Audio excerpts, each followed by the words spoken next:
The Murder Shelf Book Club contains disturbing content related to real-life crimes. Listener discretion is advised. Biondi didn't think that the I-5 killer was a rapist who happened to be killing, or even a killer who happened to be raping. He exhibited signs of a true serial killer. His motive was no doubt psychological, with his perverted acts having meaning to only him. At the scene of any serial killing where the victim has been raped, it would be correct to say the motive was sexual assault. But it usually went deeper than that. What was the killer actually accomplishing in acting out his fantasy? Almost always it came down to power and control. From Trace Evidence by Bruce Henderson. Welcome to the Murder Shelf Book Club, Episode 28, Hunting the Hunter.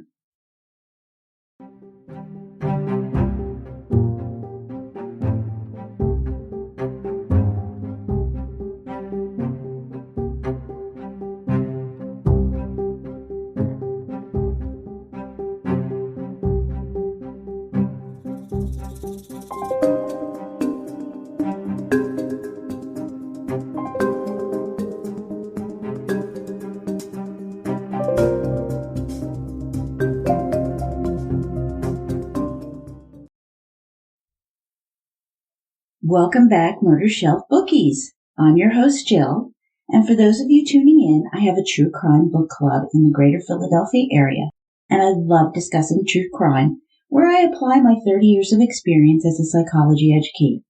I decided to turn my love of reading and fascination of true crime into a podcast so I can share the stories with you. Each month or so, I will discuss a book that I pulled off my murder shelf in the first 2 episodes. Now, this is the second, so definitely listen to episode 27 before you listen to this one. I like to follow the steps of the author to give you the story from his or her point of view. In the 3rd episode of the trilogy, called Second Cast, I will delve into the paths not taken, add analysis, related materials, updates to the cases that fascinate and complete the story. These episodes tend to have a surprising quality to them, enabling me to bring some interesting subjects into play. A quick shout out to my murder bookies in the UK. United Kingdom supporters, you have been so wonderful, and I wanted you to know that I noticed. A humble and sincere thank you. Now, one quick tidbit before we get into the story. Little public service announcement. I just had a malignant melanoma removed from my back, and that is skin cancer. It was stage 1A, so it was caught very, very early, and everything indicates that I should be absolutely fine. It will require monitoring every 3 months for a year, and then every 6 months, and then every year after that. I was so lucky. Murder bookies. Melanoma is deadly. I went to the dermatologist because I had a wart, and that wart saved my life. So make sure that you see your dermatologist yearly. Just add it to your list of must-dos. COVID has kept us locked down and indoor for many, many months, and many of us put dentists and unnecessary doctor's appointments on hold.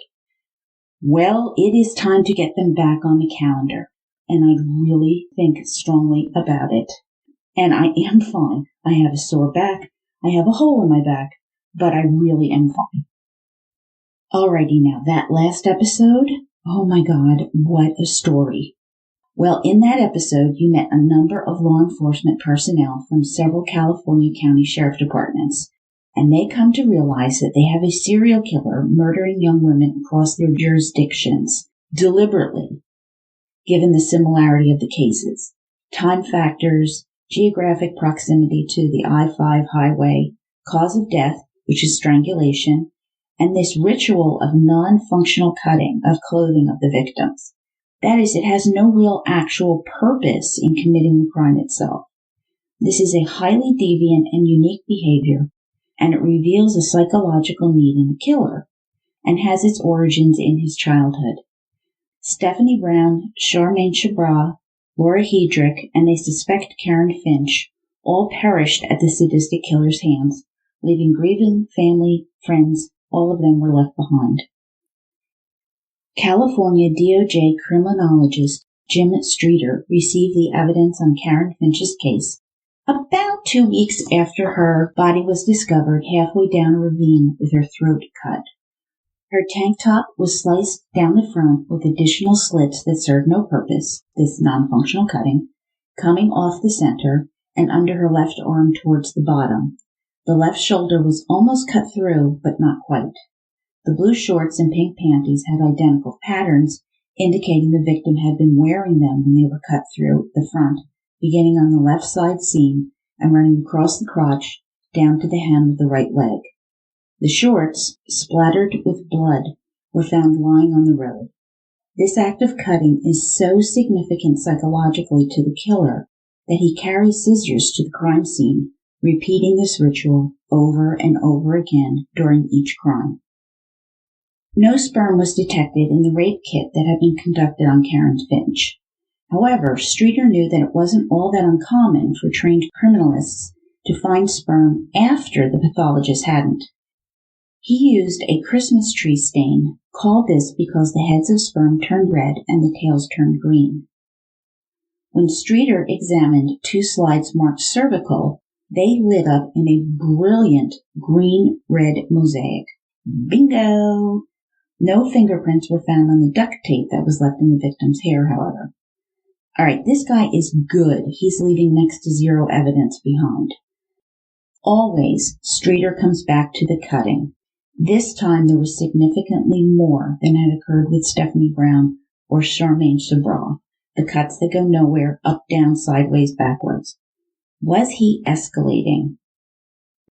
Ray Biondi understood that it was unlikely they'd ever know or understand why a serial killer engaged in such horrific behavior. It always came down to power and control, with the crime committed by unremarkable people who were powerless in their everyday lives, or so their internal mental dialogue repeated to them over and over. The murders and rituals were the way the killer projected his power over his victims, momentarily feeling superior to someone, likely the only time in their sorry-ass lives this happened. And Biondi didn't really care. He just wanted to catch the bad guy, motive be damned. More important to Biondi was getting the evidence that linked the guy to the murders, tiny step at a time, bit by bit. Newsflash! Kay Maulsby was finally a homicide detective. And it was not at all what she expected. She and the 3 other detectives were temporarily assigned to the I-5 investigation with no desks, no phones, no office space, no cars. So she borrowed a car from Vice where she had been previously assigned. Then the 4 new homicide detectives converted a storage room into a workspace, still mostly filled with case file boxes. They squeezed in a conference table, a few new chairs, and 2 old metal desks. Hey, they did have a window. Maulsby pinned a map to the wall that identified abduction locations and body dumps, and then they began to read the case files. She had never been happier in their, quote, not hardly an investigation war room closet, unquote. She was paired up with Joe Dean, a 40-year-old sergeant from the jail division who tended to see the world as black and white. Maulsby wanted to look into James Driggins, the boyfriend of murder victim Laura Hedrick. While the police had confirmed that he'd made collect phone calls to his mother, there were also other calls he charged to Rita Driggins the night Laura disappeared and had been killed. Who else had he called and why? Biondi said, if Driggins needed to be worked, then do it. Go solve the case. And ignore jurisdictional issues. Just work the case. Did I mention that I love Ray Biondi? He is just freaking awesome. Re-interviewing Driggins, who was in jail, did little to clarify matters. While he insisted he had nothing to hide, he was too tired from working out to speak to them now. He'd talk to Kate tomorrow. The next day, he decides that he doesn't really want to be interviewed. They finally got information from the phone company, and the mystery number came from a house of dopers. One of them knew James Driggins, none of them knew Laura Hedrick. Not deterred, she and Dean dug into the case, clearing up a number of loose ends and suspects. Meanwhile, the other temporary detectives, Gary Gristmacher and Tom Carter, investigated those at the top of the DOJ tip list, that is the priority ones. In San Joaquin County, 2 security guards had seen a man in a blue Nissan 4x4 attempting to dispose of what looked like a body. Gee, that might catch your attention, right? So when spotted by the guards, this suspicious load went back into the truck and poof, gone. Well, this was close enough to the I-5 that it had to be investigated. I mean, that is weird, right? So Grismacher and Carter got a printout of all the Nissan 4x4s, all 3,600 of them. So they decided to focus on those registered in the San Joaquin County, which cut the list down to a few hundred. Day after day, they tracked down each Nissan, checking the color first, blue only, and then looked for the special features that the guards had noted, a chrome roll bar and a row of lights above the cab. Weeks and a zillion man-hours later, this lead did not pan out, but these are the actual joys of investigation. This wasn't the only red herring, but this is how these investigations actually work. Meanwhile, Lt Ray Biondi was having to justify how he was using his 4 new detectives in this new special task force to the higher-ups. Translation, quote, "Get your butt up here and tell us why you still need the extra bodies," end quote, which is how Bruce Henderson described it. Biondi was asked how long it's going to take him to clear up these cases as the boss sat looking at him waiting for an answer. Dumbstruck, Biondi was amazed that I'd asked him for total swag. Some wild-ass guess. I mean, unforeseen variables would inevitably impact the investigation. Like, was the killer even on the suspect list at all? New leads could surface. So, dodging landmines, Biondi answered, laying out his case to keep the 4 detectives indefinitely, and he was still hoping for an interagency task force. Henderson wrote that a chief deputy countered with, quote, "My biggest concern is that this is summer, and we need these people back for vacation relief in their respective bureaus," end quote. Biondi didn't dare respond because he couldn't be certain of what might come out if he opened his mouth. Yes, you heard me correctly, murder bookies.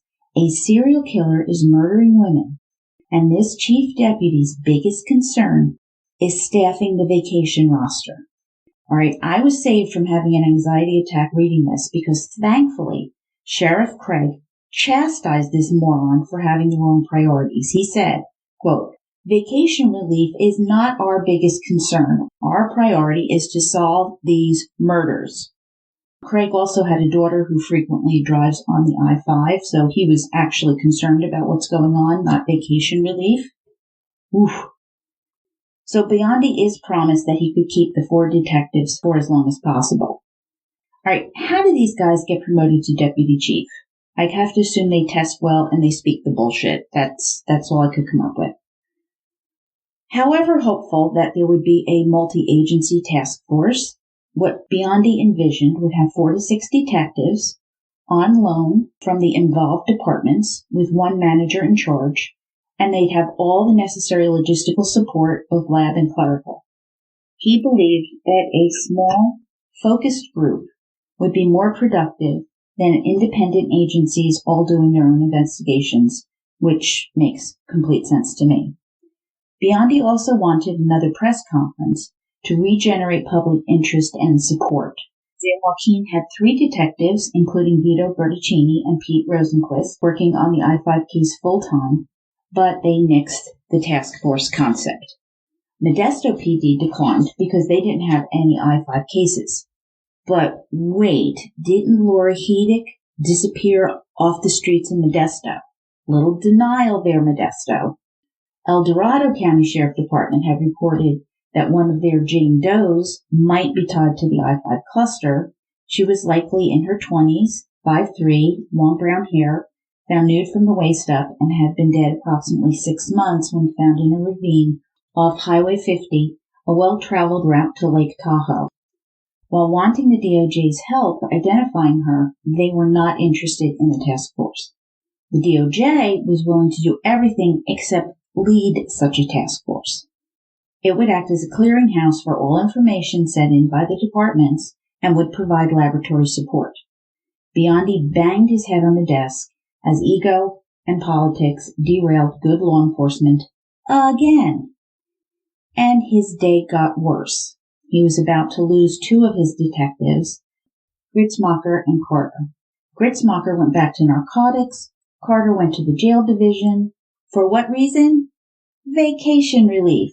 So they did it after all. I cannot even believe it. You've got to be kidding me. It is just unbelievable.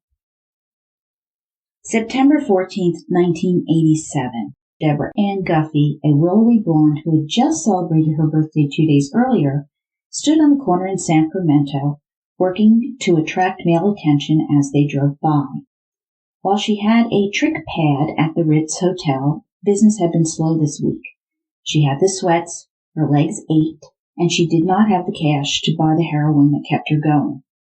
Just after midnight, a light-colored compact car pulled over. Inside, a middle-aged male driver inquired if she wanted to date. She said yes, and he knew a place where they could park up the road.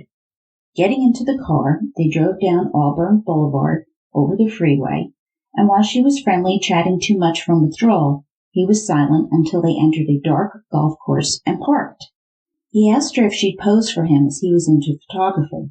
Well, it all depends on how much, Deborah asked. $1,500.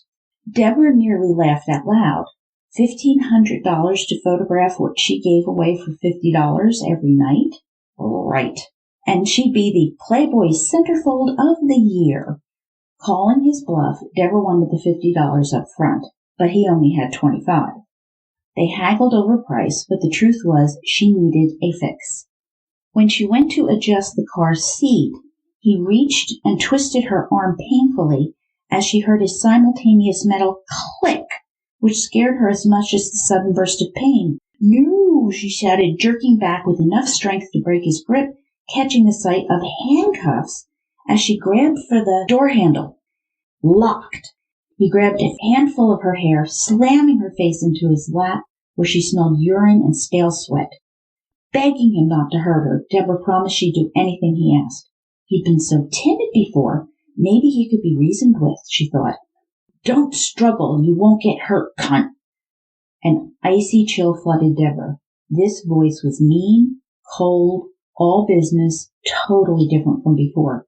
If she stayed here, she'd get hurt really bad, and she exploded with adrenaline and rage, screaming, flailing legs, arms, squirming, jerking wildly as she clawed the lock on the door and pulled the lever.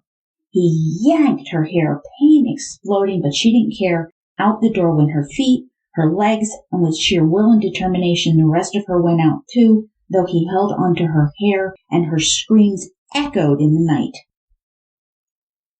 Sacramento Police Officer Sergeant Charles Kofeld patrolled through the back parking area of the Haggins Oaks Golf Course.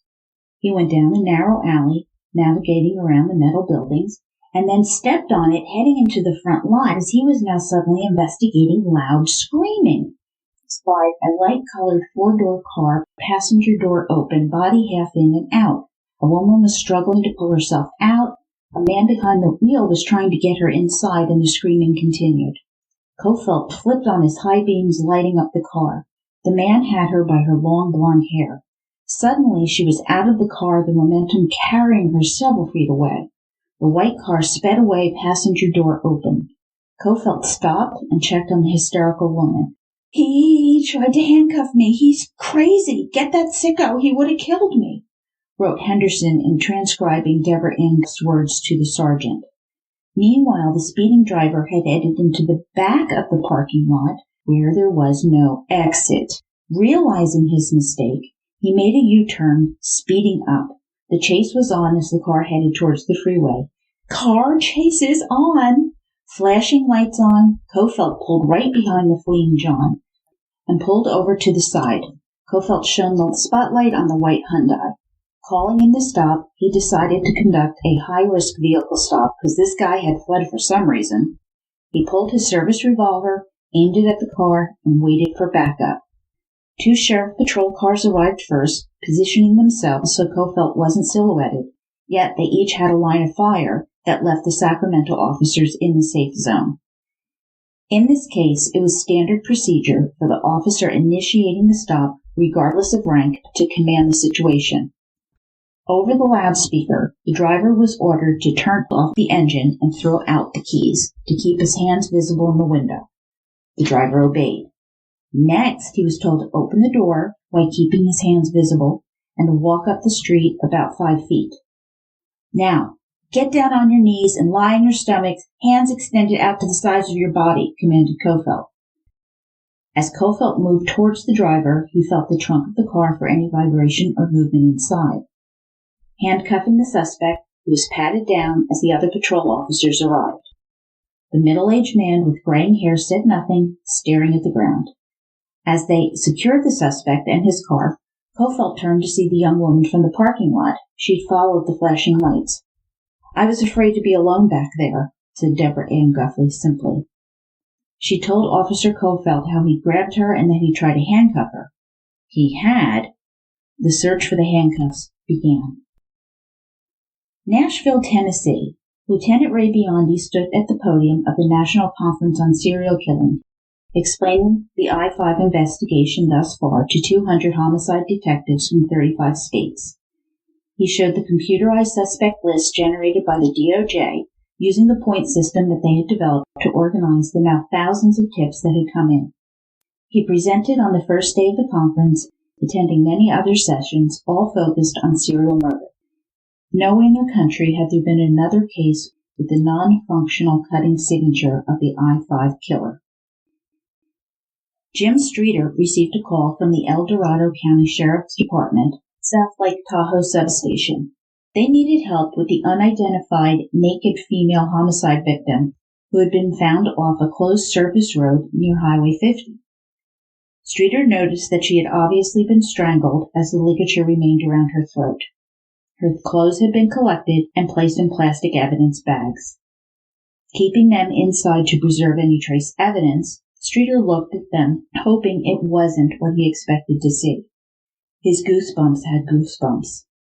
"Heard of the I-5 series?" he asked the El Dorado detectives. As Streeter examined Jane Doe, he used what was basically a fancy blacklight to find any unseen objects. He found fibers which showed up in varying fluorescent colors and whitish stains which could have been semen but proved not to be. He asked the mortician to swab them and to look at her wrists for hair loss, which would indicate tape having been used on them. He also explained the need for her entire head of hair to be collected, so he could examine it for traces of duct tape, as well as her hands, so he could deliver them to the latent fingerprint section. Eyebrows shot up. Streeter sighed.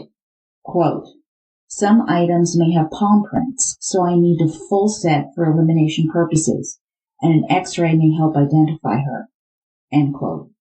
Streeter noted that 4 fingers on her right hand were missing the last joint and had no fingernails. An X-ray would determine if this was post-mortem animal activity or a birth defect. Then Streeter called Biondi with grave news. "Ray, her clothes were cut." Kay Maulsby arrived for the Jane Doe autopsy at the South Lake Tahoe mortuary. Partner Joe Dean headed to the crime scene while the daylight remained. Kay Maulsby would forevermore recall the stench of decomposition from her first autopsy, the bane of all homicide detectives.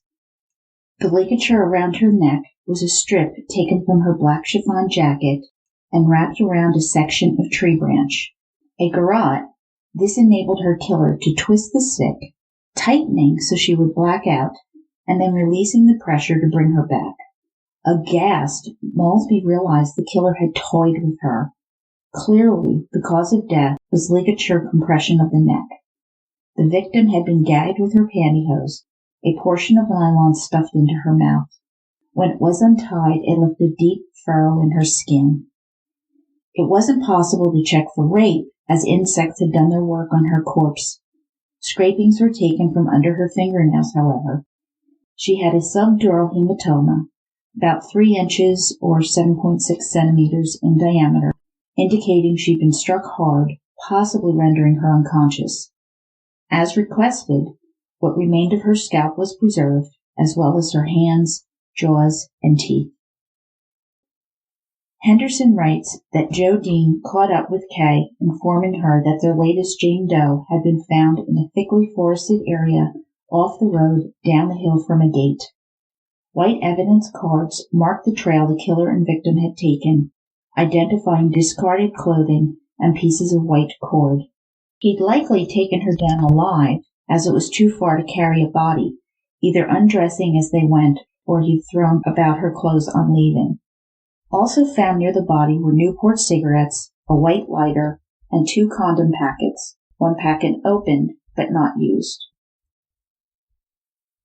Later that week, Maulsby saw Streeter still working on the Jane Doe evidence and was taking tape lifts off her jacket, which had been cut into 4 sections. Holding Scotch tape between his fingers, Jim tapped the fabric and then held it above a petri dish, pressing the end of the tape down the sides and then placing a lid cover over the dish. Later, he'd examine the findings under a microscope. Every square inch of each garment was methodically covered with tape lifts, inch by inch. Pausing, Streeter introduced Kay to his mannequin, who was wearing the damaged garments that had been Jane Doe's. He pointed out the non-functional cutting to Kay, which had not assisted in removing her dress, and had not allowed access to her body. He did the same with her pantyhose, cut into 5 pieces, which was now in an evidence bag. Quote, "This section here, this is a foot and part of a leg that was used as a gag. They look clean cut to me, not ripped or torn. She was wearing them when they were cut," end quote, as he told Maulsby. How did Streeter know this? No fecal matter was in them or in her panties, but had been found at the crime scene. In Jim Streeter's expert opinion, the pantyhose were cut in the same fashion that Charmaine Sobras had been cut. He took Kay to the 3 pieces of white cord, measuring between 17 to 23 inches, which is about 43 to 58 centimeters, which had no stains or marks on them. He'd finally left something at the crime scene. Kay asked if there had been any luck in identifying her. "No, not yet," Streeter remarked, "but the missing fingers were a birth defect. Maybe that will help." Judy Frankenpole feared the worst. Her 17-year-old daughter, Darcy, hadn't called home. It wasn't exactly unusual, as she'd become a chronic runaway. However, her incommunicado hadn't lasted this long before. Judy was 40, had a good job, and rented a home in a middle-class suburb of Seattle, and had a daughter and son. Divorced for 13 years, her ex wasn't the perfect dad, but he'd been around until his death from cancer 8 years earlier. Judy had actually taken him in and nursed him those last few months. Losing her dad had hit 9-year-old Darcy really hard. A big personality, in 3rd grade, Darcy had to use the bathroom and walk to the house next on the block, knocked on the door, and just asked to use it. Now, she hadn't known the people living there. She just walked up and asked to use their bathroom. Yet Judy had worried about a child who would do that. At age 14, mother and child began to argue, and that often characterizes those teen years. Darcy's anger at her dad dying and leaving her periodically erupted. The family went into counseling, but that really hadn't seemed to help, as she began cutting school and running away. By 16, Darcy was living on the streets and had become involved in sex work. Judy did not understand it. Darcy wasn't a drug addict. She just didn't belong out here. Why was she doing it? Judy had done everything she could think of to help, but now she was at a loss. Yet one thing, Darcy always called home regularly, at least every 2 weeks. August 23, 1987 was her last call from Sacramento.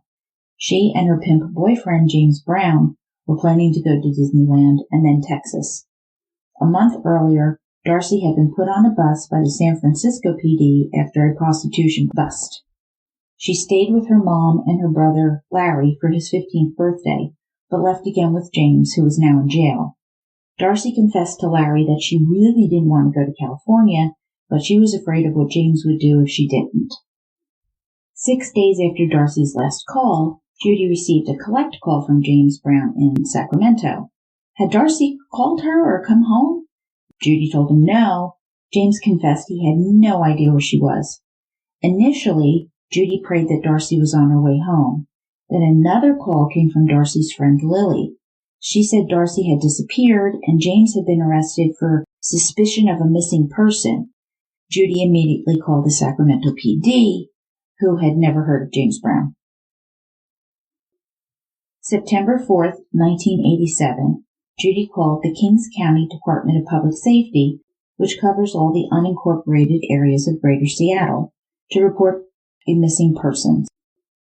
Filling out the form, Darcy's history as a chronic runaway sex worker who occasionally used drugs came out, and Judy got the distinct impression that Darcy was not going to be a high priority to anyone except her. The request came. "We'll need the name of her dentist," sent chills through Judy. As Darcy was still wearing a retainer soldered into place, she gave the officer the information. "Oh my God, she's still wearing a retainer. This is still a kid." All right, one more question. Did she have any unusual marks or scars? And Judy told them that on her right hand, my daughter is missing the tip of her 4 fingers above the knuckle. It's a birth defect.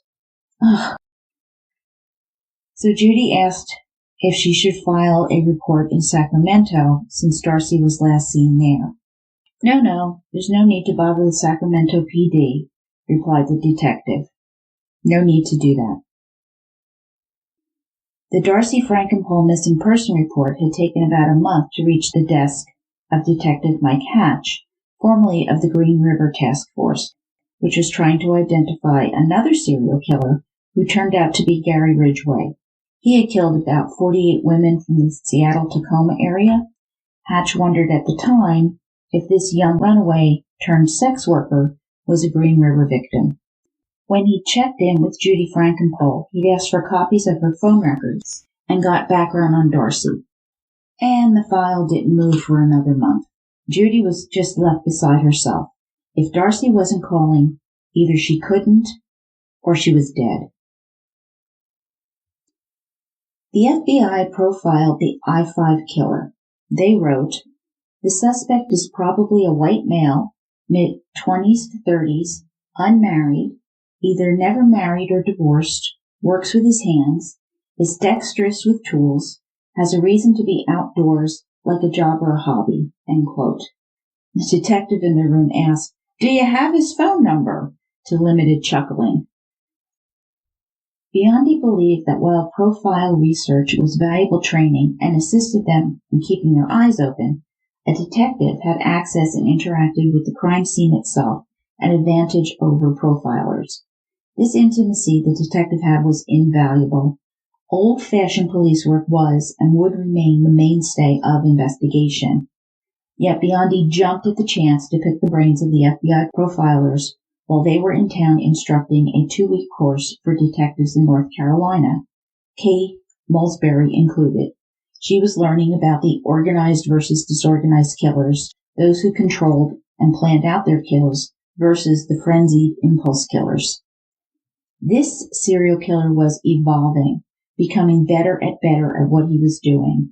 While his kills were impulsive, the crimes themselves were well planned.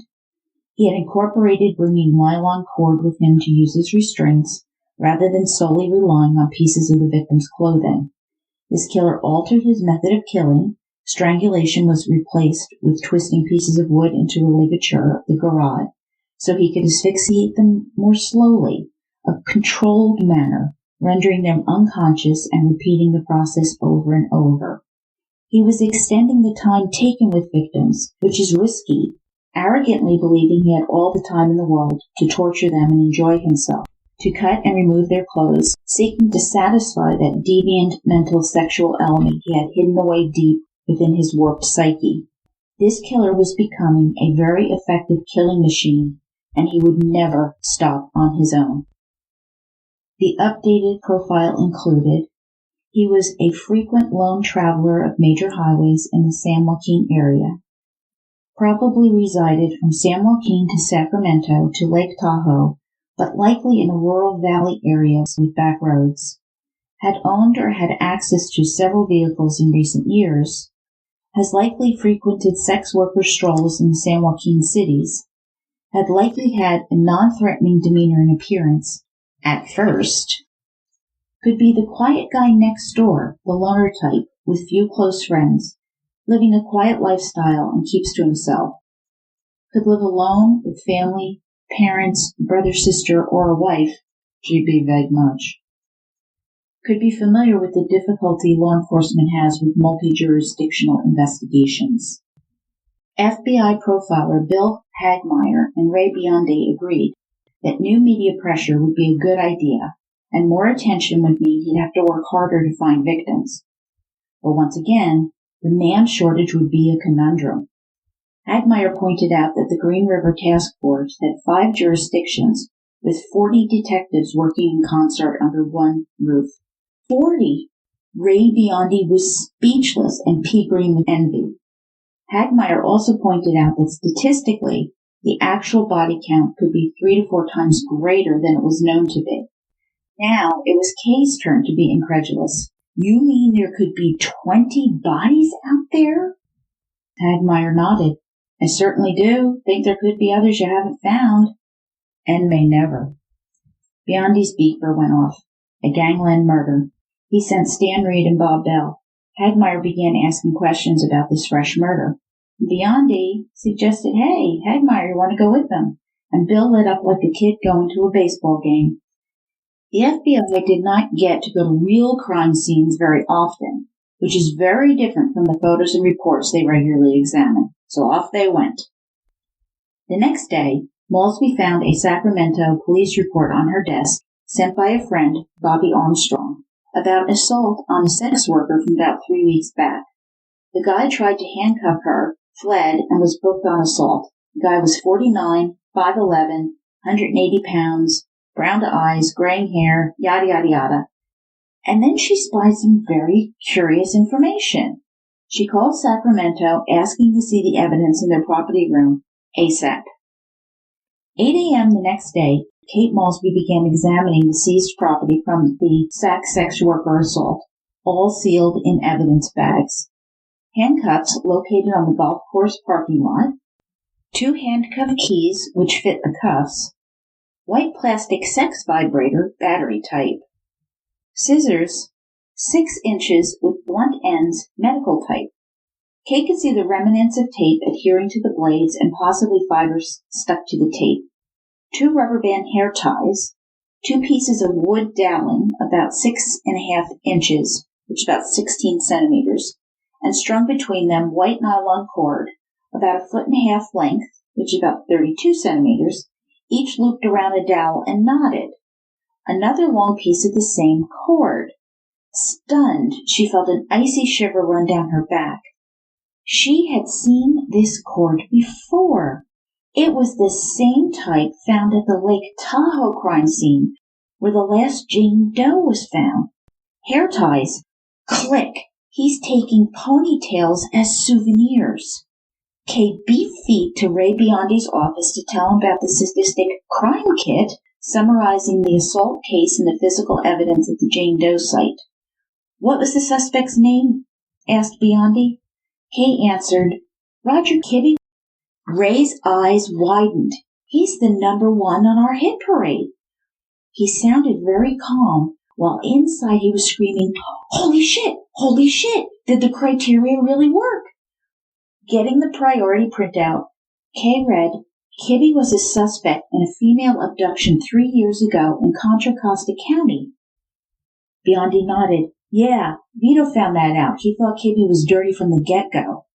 They made sure to get the cordage over to Streeter in the crime lab. Vito Bertocchini was frustrated.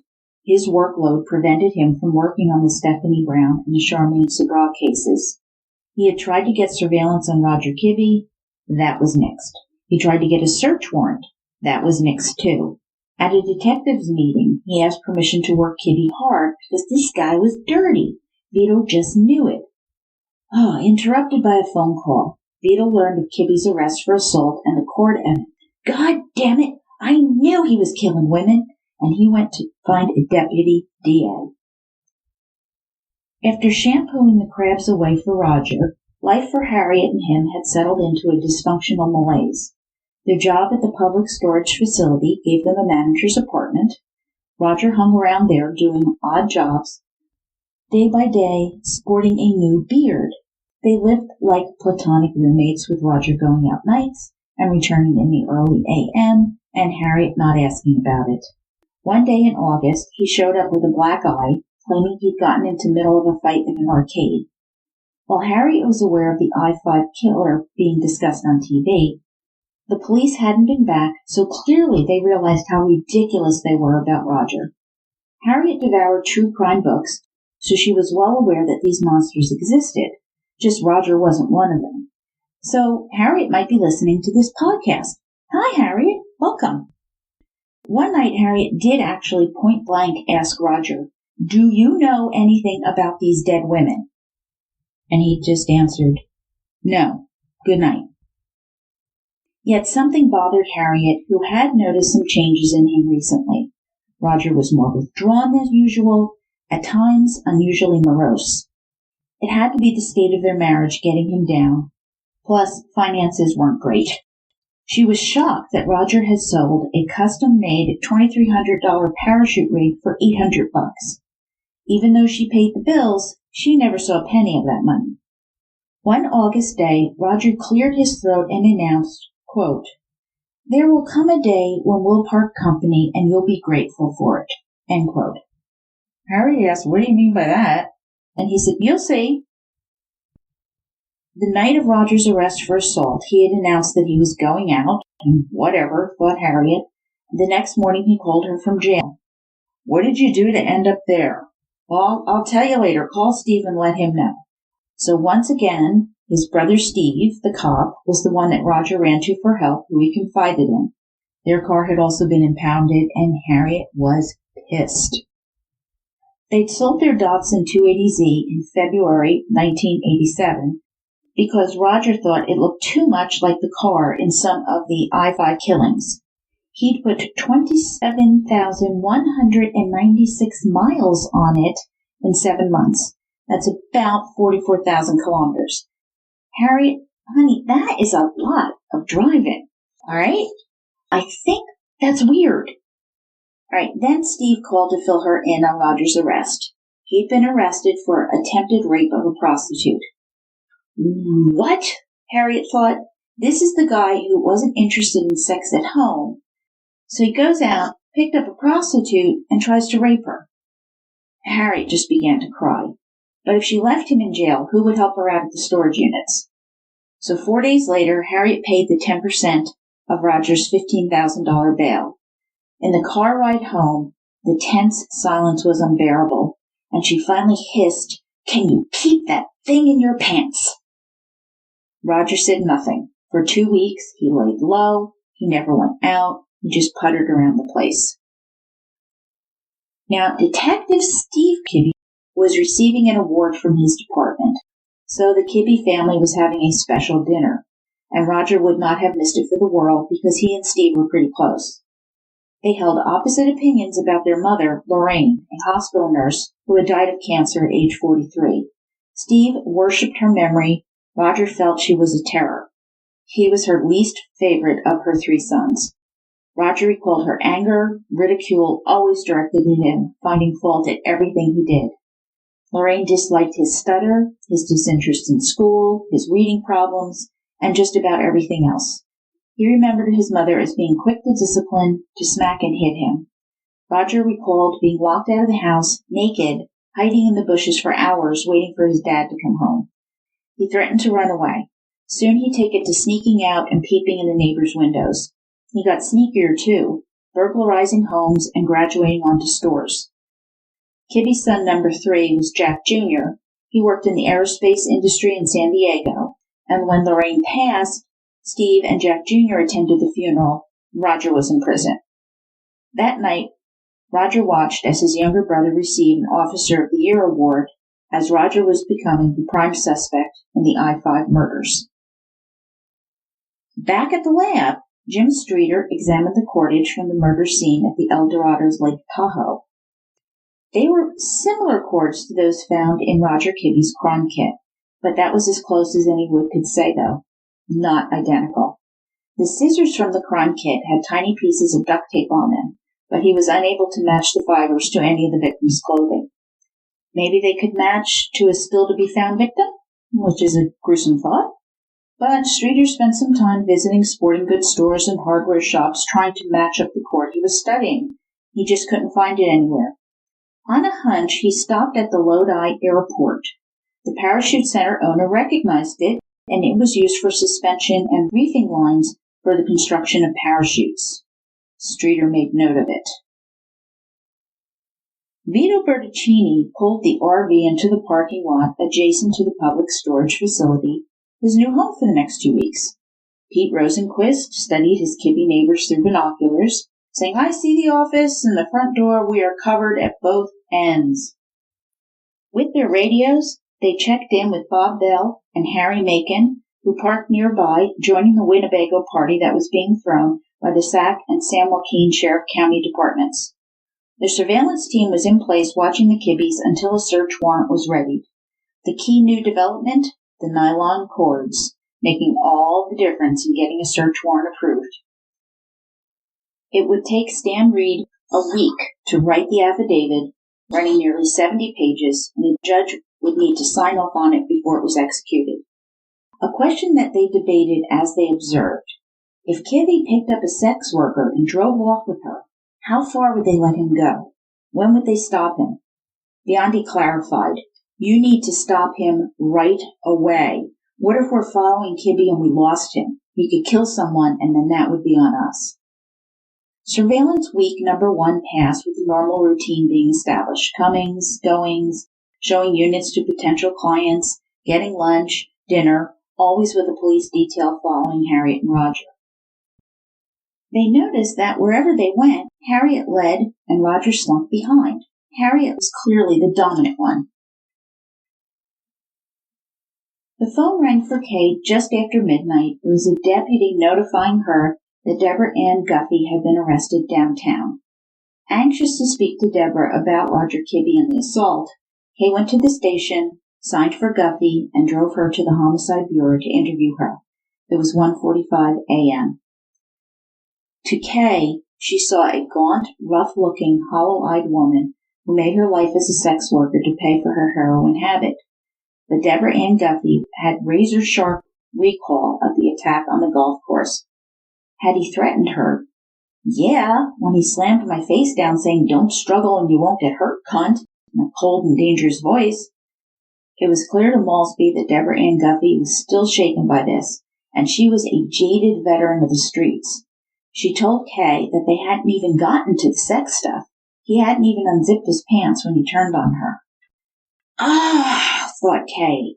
No wonder the DA hadn't filed assault with intent to commit rape charges yet. Roger hadn't actually started the rape yet. Best they could charge him with was a misdemeanor, battery, and soliciting a prostitute, each punishable by a year in jail.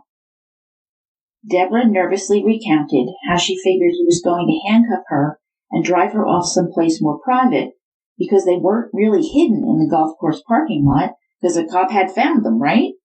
Yeah, he had. Kibbe winds up pleading not guilty, and the trial had been slated for next month in Sacramento. This case was their best shot of getting him off the streets until the murder case evidence could be procured. While Deborah Ann Guffey was articulate and sincere, it took an arrest warrant to get a hold of her, even for the interview. Could they count on Deborah to show up for the trial?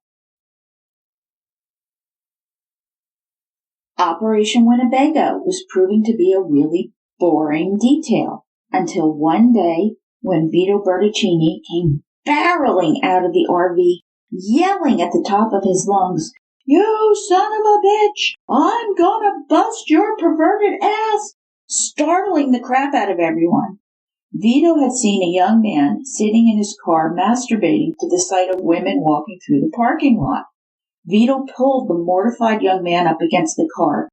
"Zip up and get your hands up in the air. I'd shoot it off, but it's too small a target."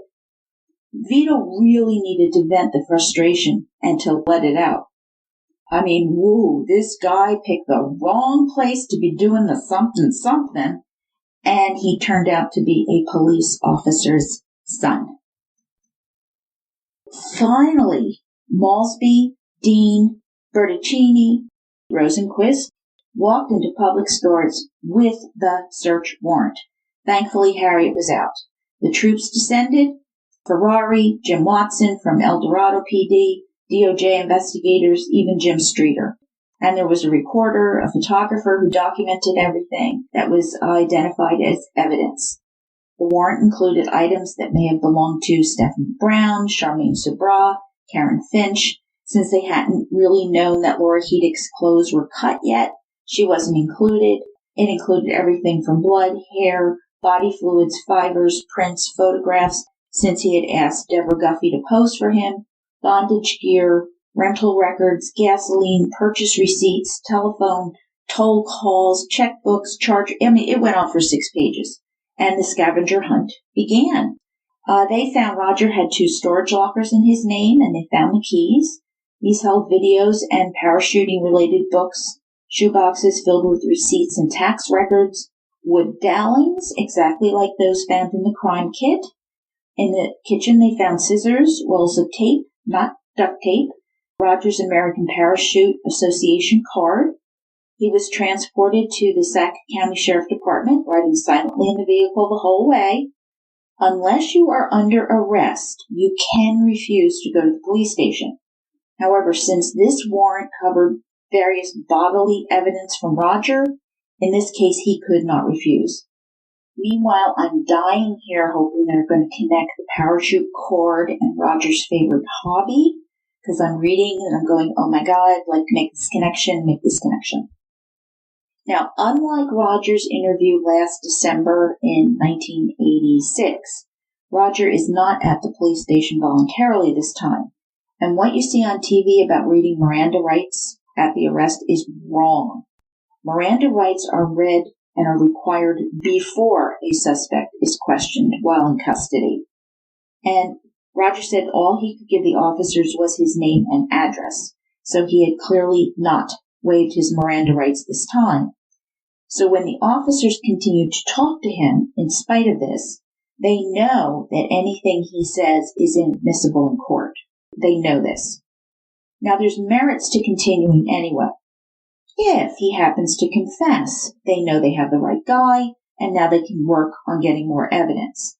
If Kibbe ever takes the stand, they can use what he told the detectives to structure questions around that.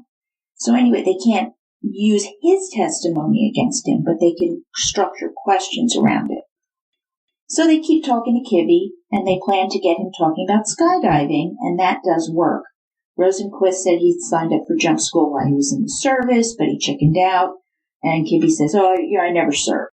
Well, how did you start jumping? Well, he was curious, and the conversation continues for a while, and eventually they got around to, hey, Roger, ever give girls a ride or stop for a hitchhiker? And he flat out denies that. And they start increasing the pressure as they're talking to him. Did you ever, do this and talk to girls in Stockton?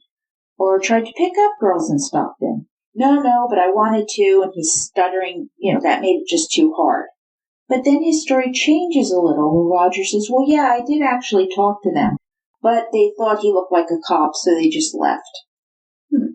When they asked him about his marriage, though, he just froze. So that is evidently a very touchy subject for Roger. Was he viewing Harriet as his mommy, I wonder? I think he has some real mommy issues here. So ultimately, though, they wind up taking him to the clinic next to the jail, where they got hair, saliva, and blood samples. They made sure no one had any hard feelings, and Roger agreed that there weren't. But he said, hey, listen, my brother told me not to take a polygraph. So that's where they left that.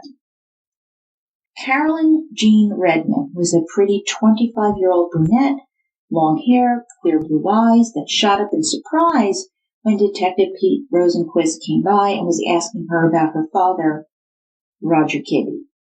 She said she hadn't talked to her dad in years. Her parents divorced before she was 2 years old. What a shock this had to be for her, this poor woman. Pete wanted background information, so Carolyn shared some stories that her mom, Margie, had told her. Like her dad never paid child support, he never really kept in touch with them.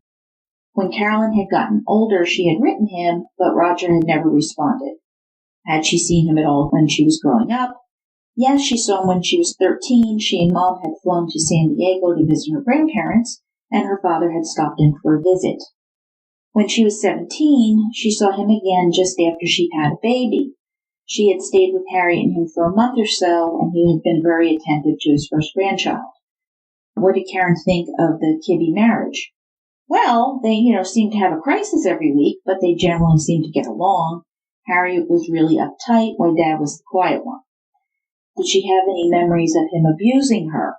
No, she didn't remember anything like that, and in fact this was the first negative thing that she'd heard he had done, assaulting a sex worker. Well, after digging for weeks, Vito managed to find the 1979 missing persons case that Harry had alluded to when Roger first came in for questioning.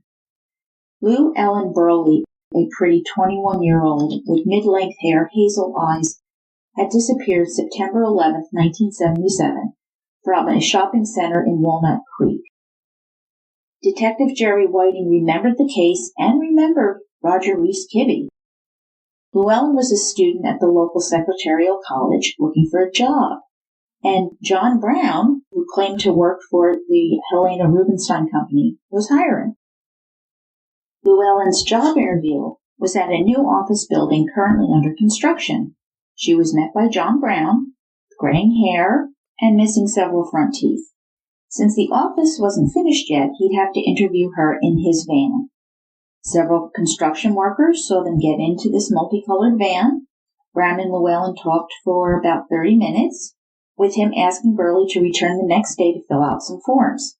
Only on Sunday, there's no construction crew present and no other witnesses. Her boyfriend later reported Llewellyn missing. Her car was found in the parking lot. He told Detective Whiting that she had some reservations about going back. The interviewer had made her uncomfortable. But since things had gone okay Saturday, she ignored her misgivings and returned on Sunday, never to be seen again. Murder bookies, trust your gut. Please trust those butterflies. Just listen to your gut. If something makes you feel uneasy, don't do it. Don't do it. Whiting told Bertocchini about a month later, a Pittsburgh detective had called about a case. A sex worker had been roughed up by a John in a multicolored van, and she had jotted down his license plate number. She gave the police the license plate, and guess who it matched? The Burley suspect and his van, Roger Kibbe. The problem was the eyewitnesses couldn't positively identify him, and a missing persons case isn't a homicide. The Pittsburgh sex worker who tied Burley to Kibbe in his van was Gina Riley. Gina had received a phone call in response to a personal ad she had placed, and she met with the man outside the Black Angus restaurant on October 7, 1977.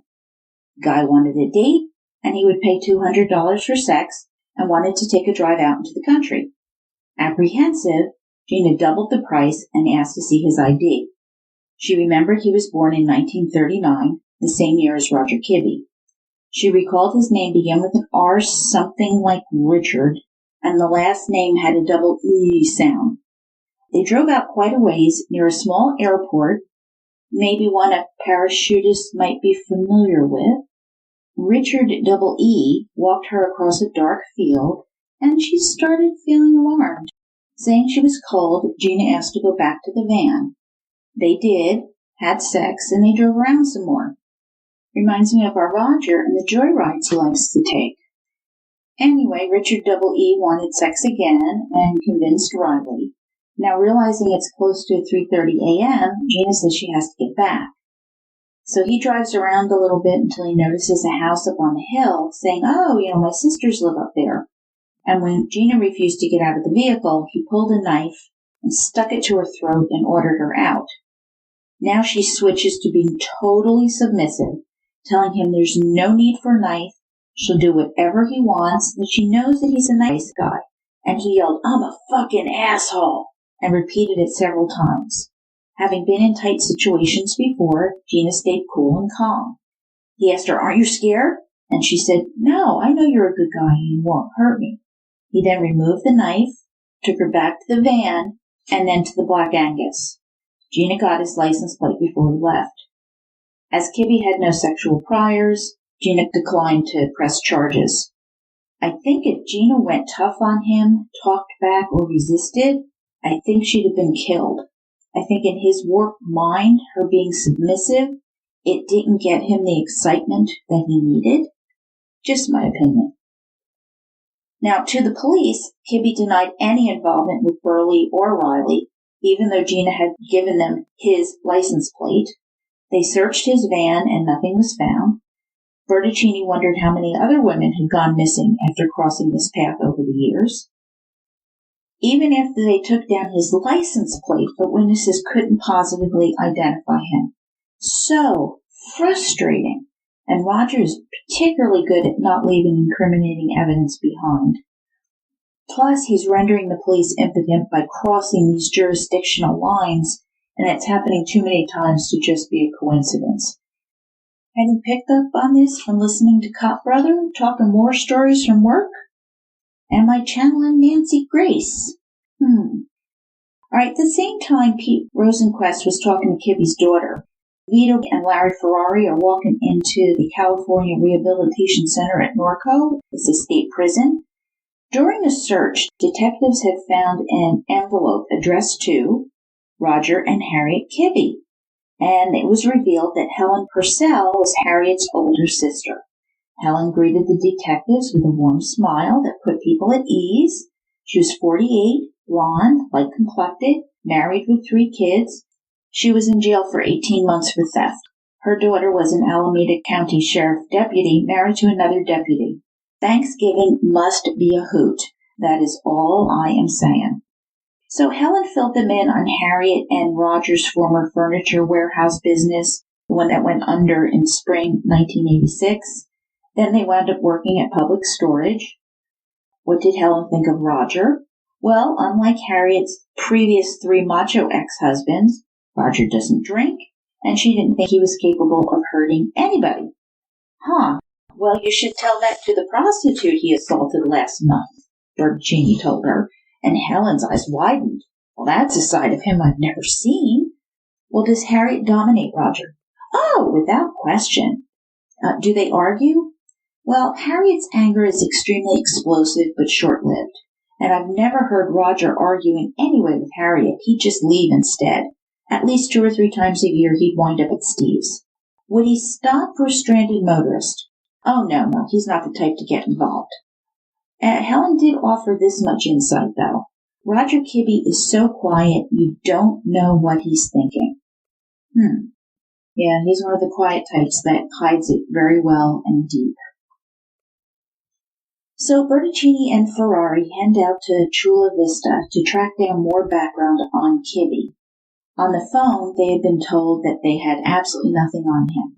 In person, file clerk found 41 pages of microfiche on the minor child, Roger Kibby. Lesson learned. Always ask in person. Some information was dated July 17, 1954. Address 545 Castleman, age 15. Theft of clothes from a clothesline.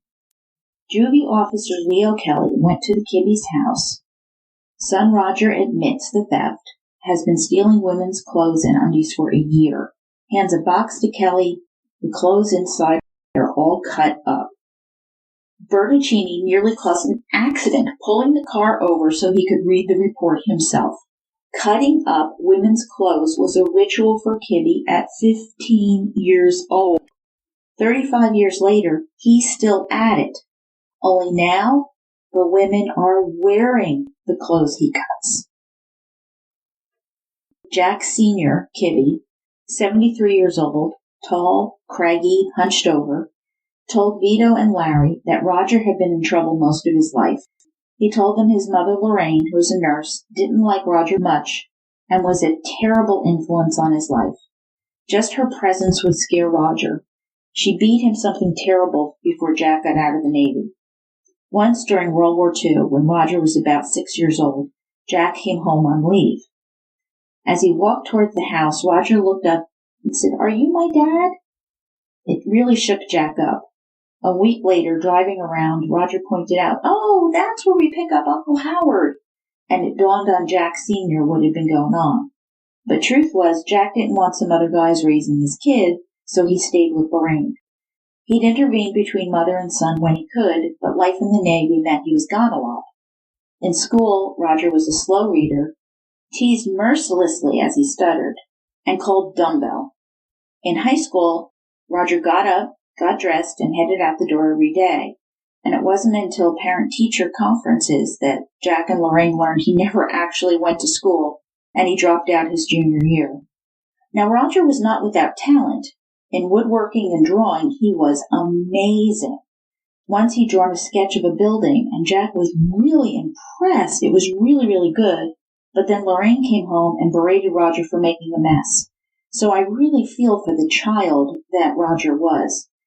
Jack did the best he could. He used to take the boys camping, and Roger loved this. Now, recently, Jack had been with the family when Steve got his award. And he said he believed that marrying Harriet was the worst thing in the world that had happened to Roger, because she was domineering and mean, blaming him for everything that went wrong. And, gee, Jack, don't hold back, but that sounds a lot like Lorraine. And that was the interview with Dad. They also spoke with the youngest Kibby brother, Jack Jr. from San Diego.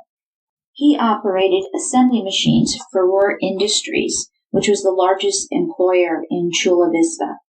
Happily married, father of two, he called Roger a kleptomaniac who would just steal to steal. They had grown up with no discipline. They would all come and go as they pleased. Jack Jr. described Roger as calm, quiet, slow-moving guy with a weak stomach who cannot stand the sight of blood. Once, after visiting them, the day he left to return home, Roger sent flowers to Jack Jr.'s daughter, Denise. He really saw his brother as a good guy.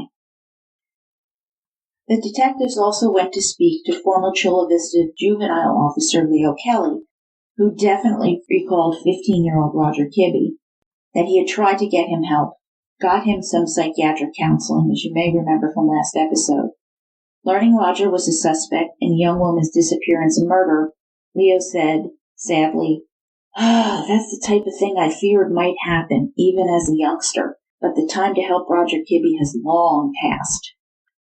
Kelly confirmed that Kibby was a habitual truant, and he suggested that they speak to the juvenile officer who took over after Kelly had left, Jack Dowell. Dowell remembered Roger Kibby for cutting women's clothes to pieces too. But two other incidents really stuck in Dowell's mind. Roger was found in a garage of a vacant home. He claimed to have been kidnapped, brought there, tied up, and molested by unknown assailants. He was tied up with women's clothes, slips, bras. Obviously, he tied himself up in some kind of sexual fantasy. Dowell got the impression he didn't like women and was acting out something. Well, my. Overtones of serial killer BTK, Dennis Rader. He tied himself up in his victims' women's clothing, too. And Kibby did that twice that we know of. The report also had some insights into Roger's life in the 70s when he was in his 30s. His mother had died in 1963, so he was living with his father and stepmother Susan, and he loathed Susan, but he got on well with his dad. More mommy issues. In August 61, Roger married Marjorie House in the First Presbyterian Church in Chula Vista, the marriage lasting 18 months, and Carolyn was born. Now, in the 70s, Roger was a certified welder, but he was fired for theft and had been unemployed for quite some time. He was arrested over 20 times for burglary, grand theft, receiving stolen property, being in and out of jail. For whatever reason, Roger was unusually chatty that day, that he was speaking with A.G. von Raisten, a polygraph expert. Raisten examined his history from childhood into adulthood and noted a pattern of reaction to stress emerging. Roger had hurt no one thus far, but would that last? He strongly recommended psychiatric intervention, as Roger was one of the most dangerous men he had ever encountered. It is not inconceivable that he could take a life in the future. Oh my God, this guy is like a prophet. I wish everyone had listened to him. Next, Kay went on to interview the brother, Detective Steve Kibbe. Now this would be a tough one to straddle, sharing just enough information with him about Roger, but not telling him too many details either. She began with an honest statement, quote, "If my brother was a murder suspect, I'd very much appreciate the detectives sitting down and telling me what they had, and that's why I'm here today," end quote. Steve seriously doubted his brother was a murderer. After all, he'd known Roger for 47 years longer than she had. He updated Kay. Roger and Harriet had been at each other's throats since the search warrant was served. Roger had called him on the verge of suicide, and they were fired and evicted from public storage too. Harriet had driven Roger up to a friend's cabin outside Placerville and had left him there with no phone, no car. Law enforcement knew this, okay, so they had been surveilling the cabin the whole time that Roger was there. So Kay began with a cautious recitation of why Roger was the prime suspect in the homicides. A concerned Steve gave Kay the dates that Roger had visited him, which did not match up with any known abduction dates. And by the end of the conversation, Steve had not offered any further assistance to help them get to the bottom of this, to Kay's dismay. Steve Kibbe was really stuck between a rock and a hard place, and I do not envy him. November 20th, 1987. In The People of the State of California versus Roger Kibbe, the 31-year-old prosecutor, Jean McCullough, knew she had to win this case because failing would put a probable serial killer back on the street before they had the evidence to arrest him for murder. McCullough had only been in the DA's office for 8 months and had handled jury trials for less time than that. The pressure was real. Highly motivated, McCullough fought for a conscientious jury who would not be put off by Deborah Guffey's occupation as a sex worker and continued to battle the defense over every little issue. Now, McCullough asked Deborah Ann Guffey what happened next. Under oath, Deborah told the jury, "I knew I was going to die and I started fighting," and then acted out how she viciously fought to free herself from Roger Kibbe's grip that night in the golf course parking lot. Could she ID the man who had attacked her? Guffey pointed to Kibbe with a steady hand. She effectively described the attack, the police car showing up, Roger pushing her out of the car, him speeding away, Deborah running after the police cruiser as it chased the white car, and seeing her assailant in the back of the police car a few blocks away. She came across as a very credible witness. Sergeant Charles Colfelt's testimony supported Deborah's, as did Officer Robert Gillis, who found Kibbe's crime kit. The final witness, Penny Hummel, a civilian identification technician, matched the latent print on the handcuff to Roger Kibbe. The defense opted not to call Roger as a witness. On November 25, 1987, the jury returned with a verdict. Guilty of battery, guilty of soliciting prostitution, not guilty of false imprisonment. Roger was taken into custody immediately. An alleged serial killer was off the streets for 8 months, 5 months if he got out for good behavior. The clock was ticking on the I-5 murder case. Weeks later, Kay spoke with Deborah Guffey. "Do you know how the trial turned out?" Deborah did not. No one had notified her. When Kay told her he was convicted, she was shocked. Deborah had not believed that 12 citizens could possibly believe her, on the lowest rung of society, that she had been a victim. Her testimony had put him in jail. Deborah asked Kay to call her mom because she had been really worried about Deborah testifying, and Kay made that call. Kay did not say it to Deborah Guffey then, but as the witness who survived, her testimony would be really important at the murder trial, if they could get the evidence to have one. She did not want to burden the woman with that just now. Let her enjoy the win. Maulsby went back to the office, back to work the evidence. By now she had an office cubicle, she had her own desk, a phone, a car. It was like she was a big grown-up detective. She and Jim Streeter went to review everything they had on I-5. And when they got to Laura Hedick, the only victim whose clothes had not been non-functionally cut, Maulsby noticed that a pink tank top was mentioned, had been wrapped around the neck, but was nowhere in evidence. Literally. All right, she had called the county crime lab. Nothing. Then she called the coroner. Nothing. She reviewed the paperwork again. It had to be at the crime lab. So calling again, they began to hunt. And sure enough, marked ligature was the pink tank top found in the freezer. And she placed it in Jim Streeter's hands for analysis. Kay then went about reviewing the Kibbe's home movies confiscated in the search of his home. 11 movies dating back from 1976 to 1978. Grainy, black and white, showing a younger-looking Roger Kibbe at family outings and more dramatic footage of skydiving. There were also porn films, heterosexual, engaged in various sex acts, and the only thing Kay noted was women had long hair and large breasts, the same as the victims. Maulsby returned to Streeter at the lab. The sense of decomp was overwhelming from the clothing of murdered women. He had been inundated with dozens of unsolved cases sent in by a number of departments, all requesting he review the evidence for possible linkage to the I-5 killings. He'd also evaluated the dowling from the crime kit. It was the same color and diameter as the ones from the Jane Doe crime scene, but that was not specific enough to matter in court. Though he did have good news.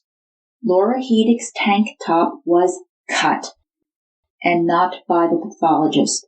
Non-functional cutting. Snap. So 1987 was coming to a close.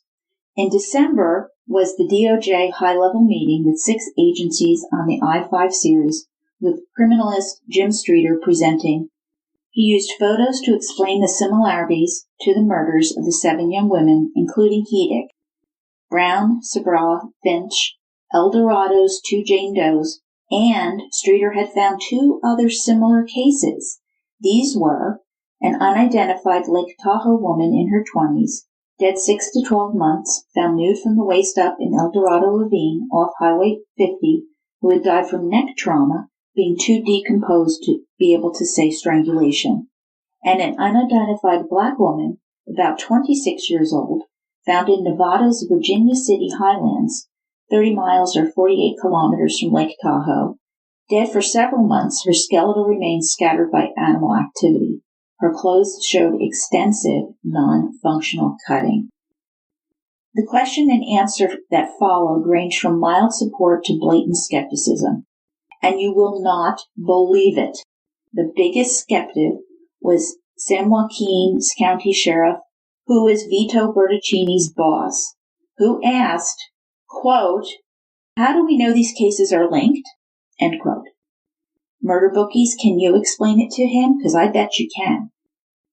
Exuding patience, Biondi explained to him, again, slowly this time. The big decision that came out of this hush-hush conference was that it was still too premature to go public that the 7 cases were linked, but if the press were to inquire about any of them, certain information would be given out, including that there were similarities, but without discussing the similarities, and that each department could discuss their own cases, but not the others. Got it? I don't know what you can say and you can't say. Well, but. Okay, circling back to Judy Frankenpole. Alright, she had a mother's intuition and she just knew that Darcy was dead. Seattle detective Mike Hatch received a call from Darcy's friend Kim Quackenbush, and she told him the last time that she has seen Darcy was in Sacramento, and she'd been wearing a pink dress, pink pumps, and a black chiffon jacket. He made note of it, and he called Sacramento PD looking for any records on Darcy, coming up with zip. He spoke to homicide, and they had no victims that matched Darcy's description. He called the coroner's office, speaking with Laura Signhost, and Hatch told her that Darcy was missing the 4 ends of her fingers on her right hand. No, they had nothing like that. On December 8th, Hatch went to his personal dentist, and while he was there, he asked the receptionist to run next door to another dental office and pick up Darcy's dental records for him, which had been ready for 3 months since September. Hatch finally sent these dental records to the Washington State Kings County Medical Examiner office, where they were entered into the National Crime Information Center's missing person system. Nothing was found. And on Christmas Eve, he called Judy Frankenpole. She curtly told him, "No, I haven't heard from Darcy." She was really angry because he wasn't listening to her. Darcy always checked in, and she hadn't been checking in, which is why she filed the missing persons case. Detective Hatch told her he was deactivating the case. Huh? Since Darcy had disappeared in Sacramento, he suggested that she file a missing persons report there. And Judy just lost her freaking mind. Remember, she had asked if she should do that 4 months ago and had been told no. Hatch offered to give her the phone number, and she shouted at him, "Merry fucking Christmas to you, asshole." Why would you call a mother on Christmas Eve and tell her that? I know they're busy, but man, the sensitivity chip is just not there. But Bertocchini was elated. He had located Roger's 280Z, and the new owner was cooperative and let them take it into the crime lab and go over the car molecule by molecule, trunk to wheel well, and they found not a darn thing to tie anything to the victims and Roger Kibbe. What the hell? All right, would nothing go their way? Time is ticking. So, 2 weeks after the secret deal to not publicly discuss the links between the 7 women in this murder series, Sac County Sheriff Glenn Craig and Lt Ray Biondi addressed the media their way, just letting it all roll out, discussing the case linkage, cases from other jurisdictions, and they blew up the whole agreement. And I cheered loud while I was reading this part. Thank you, Bruce Henderson. Sheriff Craig and Biondi decided to do this because it was simply time for the other departments to get off their asses and do something to stop the killer and stop making excuses. What they did not say to anyone was that the prime suspect was behind bars, at least for now. Detective Mike Hatch knocks at Judy Frankenpole's door. He is here to tell her that her daughter's body has been found. Of course, Judy breaks down. She had done as he had asked. She filled out the missing persons report on Christmas Eve when she was so angry. No one seemed to care about her teenage daughter except her. But knowing that Darcy had been murdered, Judy just went numb. Judy met with Detective Kay Maulsby and Detective Jim Watson, and she learned that Darcy was found in Lake Tahoe with no ID. Her pimp, James Brown, had already been eliminated as a suspect. Watson explained that there had been many missteps in failing to identify Darcy. Kings County Medical Examiner had received her dental records on January 11, 1988, 110 days after they were prepared. That same day, the DOJ technicians noted the missing girl had deformed fingers, matched her to El Dorado's Jane Doe. The same day, Judy also learned that Darcy had been buried just after Thanksgiving. They had actually held on to Darcy longer than usual because she'd been well fed and had good dental care. Clearly, she belonged to someone.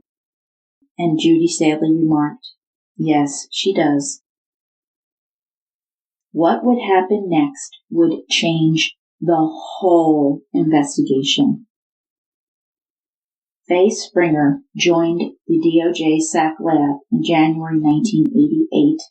Jim Streeter did a happy dance. A trace evidence specialist, Faye was a legend who worked magic with her microscope. Criminology divided into 3 specialties: Jim Streeter's serology, ballistics, the analysis of firearms and ammo and stuff like that, and then third, Kay's mystical realm, trace evidence, named for all the tiny things you cannot see with the naked eye, but believe in anyway. Streeter knew that DNA, fingerprinting, blood typing, this was not going to solve the I-5 case. With Faye Springer on staff, maybe trace evidence could be the solution. Pale woman, about 5'4", brown hair, not brown eyes. She had worked the Hillside Strangler case, trash bag murder case, freeway killer case. She had not wanted another serial case, but fate intervened. Jim placed a tape lift from I-5 under Faye's microscope, hoping to suck her in, and it worked. Faye Springer knew it was selecting the right evidence to delve into that was the critical part of her investigation. There could literally be thousands of fibrous hair and debris picked up by the tape lifts. She inventoried everything from the victims, grouping these materials into broad categories that were later narrowed down. Next, she compared these findings with anything they had from their suspect in his environment, seeking an exchange of evidence and overlap. When something caught her eye, she used a tungsten needle and tweezers to remove fibers and slip it under its own microscope, increasing the power setting accordingly. 3 weeks in, she was examining tape lifts from Darcy Frankenpole's dress, and she asked Streeter about Kitty's car, the white Hyundai. "Do you remember the interior carpet? Was it blue?" she asked. Yeah, it was blue." "I thought so," said Springer. She had a match. She explained, the Hyundai carpet matte fibers were the same color, shape, and type as found on Darcy's dress. But there was something else. They all had the same dark particles shaped like footballs on them, making the match identification stronger. But what are these footballs? Tick, tick, tick. 2 weeks before Roger Kibbe was due to be released from jail, Springer had toured several of the I-5 crime scenes to see them firsthand. She collected dirt, plant particles, anything relevant. Faye was assigned to the I-5 investigation full-time, focusing on the Darcy Frankenpole murder.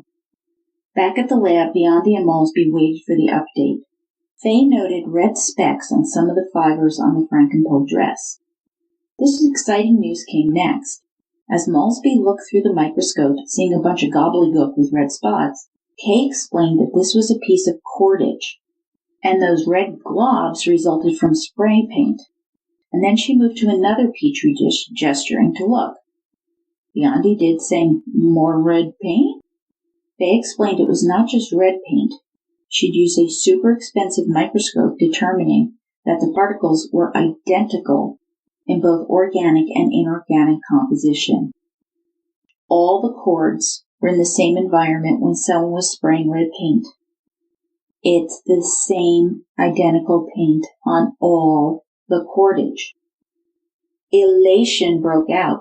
Cordage from the murder scene and Kibbe's residence had been in the same place at the same time, and it also tied into Deborah Ann Guffey, too. Biondi went over to the DA to file charges, a light spring in his step. It was April 17, 1988, D-Day for the I-5 investigation. A green-complected Vito Bertocchini grimaced at the single-engine plane that he was expected to climb in with Pete Rosenquist to fly to Fallon, Nevada, where Steve Kibbe was attending cop school. With Roger's arrest imminent, maybe Steve would open up about Roger? The pilot was glancing through a book titled Learning How to Fly a Cessna 172. Vito felt woozy, nearly fainting.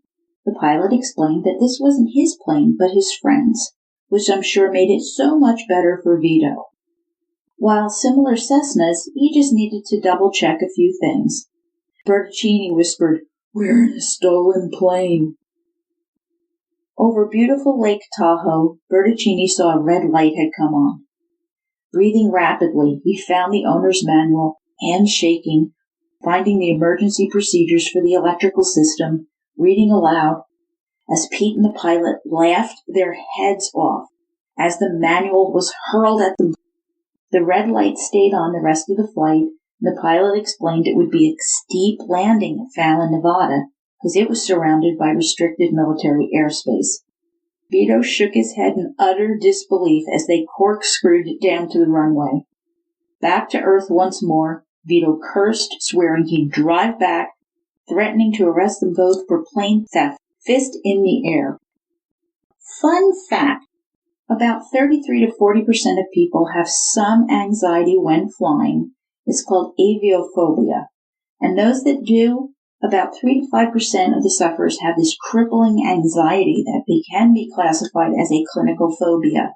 And Vito, I think you might be one of them. This fear usually kicks in about the age 27, and it can be overcome. It was the day before Roger Kibbe was to be released from jail, 16 months after he had first been brought in for questioning in the I-5 murders, that Kay Maulsby, Jim Watson, arrived at jail to arrest Kibbe. They snapped the cuffs on him. At SAC Homicide Bureau, Kibbe was read his Miranda rights, and he did not waive them. Kibbe wanted to talk to Harriet and get their lawyer's number. He was refused. They continued to question him anyway, knowing his response would be inadmissible in court. We know this. Roger remained unwilling to speak. Maulsby offered Steve Kibbe as a second choice to Harriet, with Kibbe agreeing to speak with Steve. With Kay present, the brothers began to speak on the phone, and Steve put it plainly, quote, "I'm going to ask you one more time, don't fuck with me, Roger. Tell me straight up. You don't have to tell her what we're talking about. Just talk to me. I gotta know." End quote. "I know what you're going to say." Steve again. "Just answer me, yes or no. Don't screw with me, Roger. No matter how bad it is, I've got to know." "Okay, the answer is no." Steve again. "I've seen the reports, Roger, and I've seen the evidence, and I'll support you no matter what. We're still family." Steve went on to speak cryptically to Roger about not taking the easy way out. One can infer he's talking about suicide. He ends the call with, quote, "Don't let me down, Roger. I love you." End quote. After the flight to see Steve, when Vito and Pete advised him of Roger's imminent arrest, he hadn't acted surprised. Bruce Henderson believes that Steve harbored his own suspicions. Steve insisted that he'd already asked Roger, who never initiated a fight, never provoked anyone, and he'd denied killing anyone. They asked Steve if he knew about 15-year-old Roger stealing women's clothes and cutting them up. It was Steve's turn to deny knowing anything. Did he recall Roger's black eye last year? He did. It was given to him by Darcy Frankenpole. When they told Steve about the cordage and fiber, Steve appeared to at least begin to accept the unthinkable. Steve suggested that Kay Maulsby listening may have cramped Roger's ability to be honest with him, so they tried it again. Confirming they were alone this time, although it's being recorded, Roger asked Steve what they had on him. Steve told him the physical evidence was enough to convict him, and Roger began weeping. Steve explained that he needed Roger to be straight with him. Roger never was. Steve Kibbe took a leave of absence from work. 4 detectives spoke with Roger, trying to get him to talk using every tactic that they had learned in their collective years conducting interrogations. Kibbe adamantly refused to say anything of substance until he spoke to Harriet. Round and around and around they went in this standoff. So they made a deal. Roger would tell them everything about the rapes, the killings, everything, after he'd spoken with Harriet. When they had his word on it, Roger promised, "You have my word," they double-checked, "and you can give us the personal property of these women," referring to the IDs and the purses of the victims, which had never been found, along with Charmaine Chabraw's missing jewelry. Roger swore he would. Hours later, they finally let him speak to Harriet in the back of an unmarked police car. She was overwhelmed, upset, exhausted, angry. What a fool she had been to think things would be normal when Roger got out of jail. She had intended to give their marriage another try and was counting the days until he would be home. They had just celebrated their 13th wedding anniversary. Handcuffs removed, Roger clasped Harriet's hands and proceeded to spill his guts. All of it. Names, places, how. He was crying his eyes out, and Harriet was silent and limp. She had believed him through it all, believed his lies, believed him about the prostitute. She felt like a fool. Her husband was a killer. And then Roger reneged on it all, telling the police nothing. Stan Reed did a slow burn, furious at himself, cursing that they screwed up horribly by not putting a recorder in the car with Kibby's. Roger refused to budge. I don't know anything. And in the wee hours of April 18th, 1988, Roger Kibby was booked into the El Dorado County Jail for the murder of Darcy Frankenhole. Harriet drove to the landfill, not far from the cabin she had just cleaned out. Roger had confessed all, and she appreciated the truth, but had many questions. Her worst fear was that she had done this to him, that he'd become who he was because of her. Clearly Harriet had failed him as a wife. When did things go wrong? To communicate, they used cues and gestures. How had he killed them? He pointed to his calf, meaning nylons. How did you take them such a long way in the car? Tied and gagged them. She realized he'd given the Maverick away because it might link him to a murder, and he'd used her Hyundai to kill. Between them, they kept it detached, keeping exchanges to small doses. And then he asked her to do something for him. Harriet pulled up next to the huge mountain of garbage, backing up as close as possible and popped the lid. She unloaded quickly. First she had cleaned out the cabin, then the storage space in Rancho Cordova, 20 miles or 32 kilometers east of San Francisco.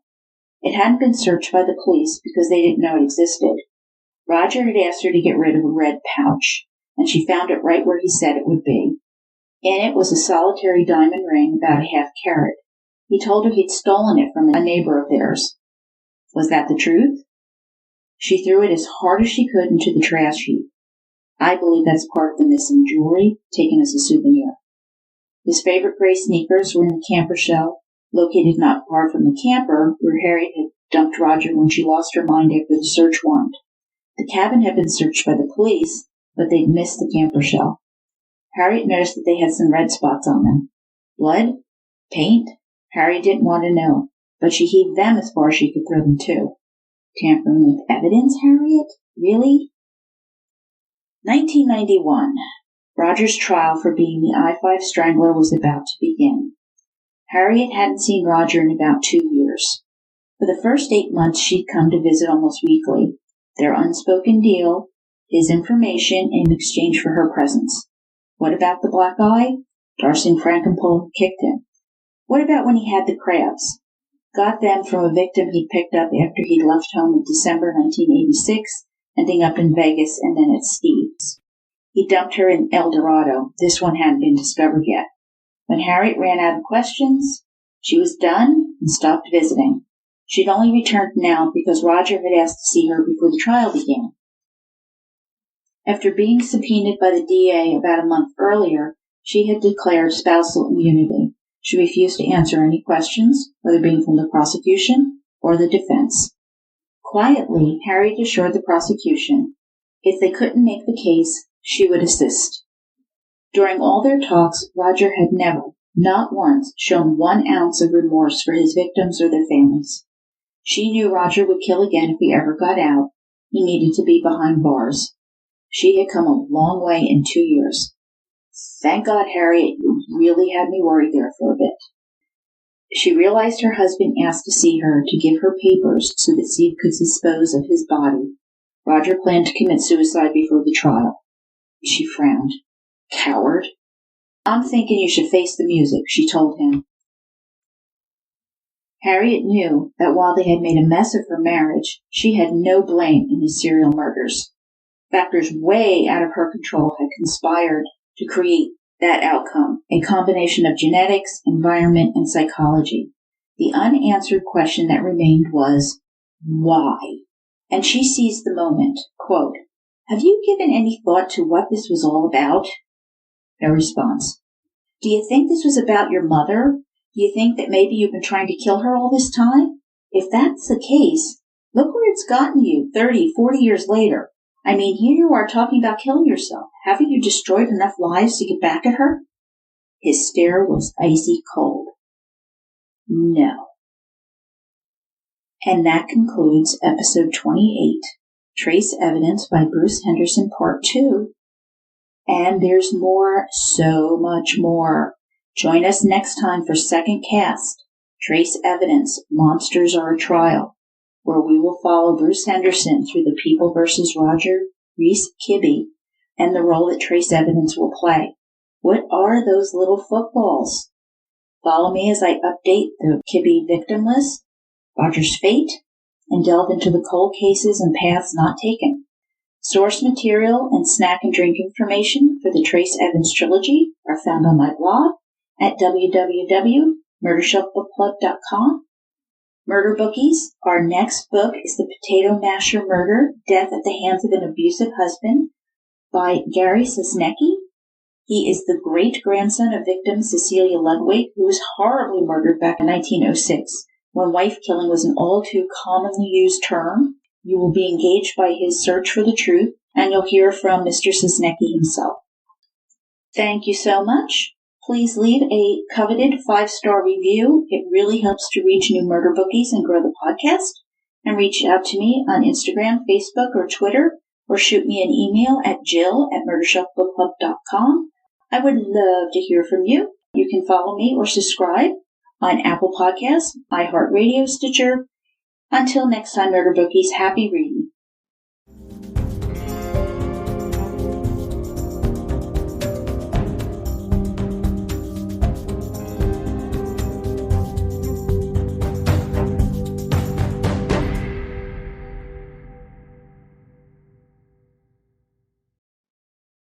Written and produced by Jill, all rights reserved.